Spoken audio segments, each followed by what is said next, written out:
right, Bernie Sanders addressing some supporters just moments ago in Philadelphia. I'm still with my panel.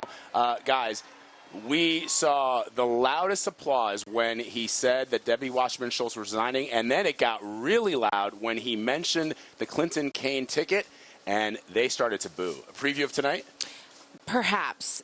Certainly some of the loudest voices in the convention are probably in that room right now. I mean, we've talked a lot about how the polls have shown that a majority of Bernie Sanders supporters have said that they're going to vote for Hillary Clinton. But even if it's the majority, the loudest voices in the room are going to drown out the rest of them. So we'll see. It could be not so great in terms of the optics for this evening. I know. I'm not going to lie. My stomach dropped a little bit watching that. Yeah, and I think what surprised me most was not, obviously, we knew that they were going to be enthusiastic about Debbie Wasserman Schultz leaving, but was how loudly they booed the Clinton-Kaine ticket. And interestingly enough, Leslie, they didn't boo as loudly when he started to talk about some of the positions that Donald Trump has taken when it comes to African Americans, when it comes to immigration. They seem Latinos, Mexicans, this and that. They were really dismissive about it. Yeah. They were more keen on going back to the Clinton ticket. Right. And that's surprising, or is it what we expect from the supporters who are still disappointed, but ultimately looking to unify this party and get behind? It's expected, but this is what we've been talking about throughout the day, which is it's one thing to talk about this, do the analysis, see it on paper, and it's an entirely different thing when you see it in real life with the visuals. It just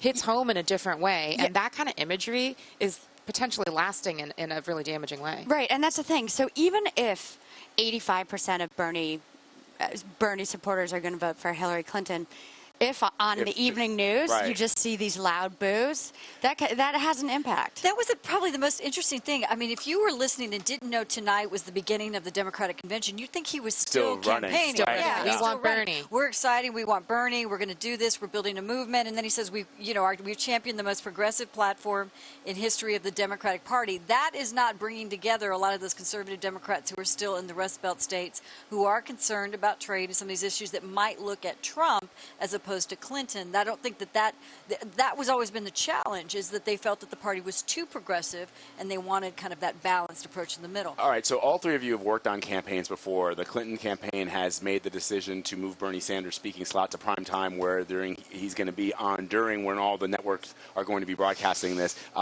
It's a tough call, right? On one hand, you don't want to be dissing him by not giving him that primetime speaking slot. On the other, you realize that it could all go pear-shaped. Well, look, I think it was probably paying them to give him that position, because they've made no secret of the fact that there are some sore feelings there. But it was the right thing for them to do. It was a gracious thing for them to do, and it was a smart thing for them to do. Even if we see more of what we saw just moments ago on this floor tonight. Well, potentially. I mean, again, it's going to feel a little different also. So here we saw a very tight space, a small stage, people bunched very closely around Bernie Sanders, and so everything echoes and is amplified.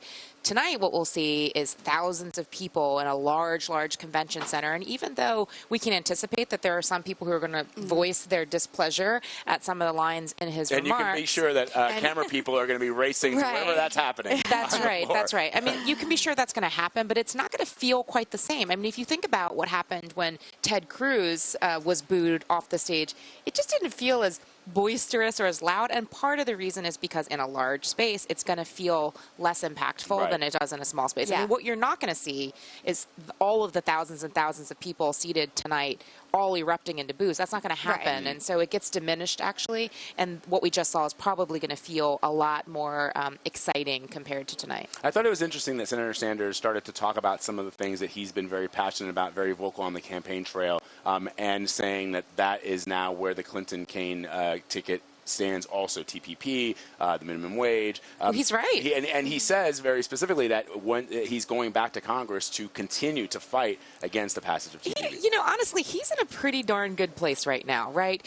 There was some question about whether some of his capital would fade once the primary ended, and Clearly, that's not the case. He is in the position where he's going to go back to the Senate and be somebody that everybody knows who he is. He's going to be somebody with a much larger following, the ability to say, listen, my supporters feel this way. This movement I've built feel this way. And clearly, he's influenced the direction of the party platform in just massive ways. You heard him say that it was a huge victory, that the whole system of superdelegates is going to change next cycle. You heard him talk about things like college affordability and raising the minimum wage to $15 an hour. These are all things that he really championed as part of his groundbreaking campaign, and now they are much more integrated in some pockets more than others in the overall dialogue that Democrats are having.